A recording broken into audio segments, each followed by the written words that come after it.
ஓர் அடியான் கபரில் அடக்கம் செய்யப்பட்டு அவனுடைய தோழர்கள் திரும்பிச் செல்லும்போது அவன் அவர்களின் செருப்பின் ஓசையை செவியேற்பான்.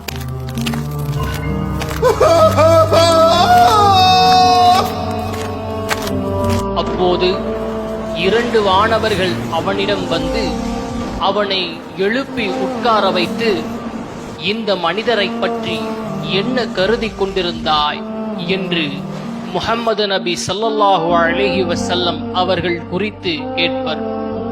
அவன் இறை நம்பிக்கையாளனாக இருந்தால் இவர் அல்லாஹுவின் அடியாரும் தூதரும் ஆவார் என சாட்சி கூறுகிறேன் என கூறுவான்.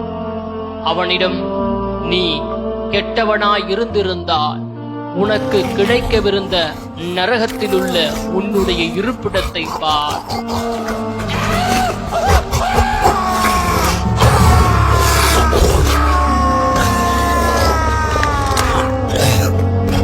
நீ நல்லவனாக இருப்பதால் அல்லாஹ் இதை மாற்றி உனக்கு சொர்க்கத்தில் இருப்பிடத்தை ஏற்படுத்தியுள்ளார் என கூறப்படும்.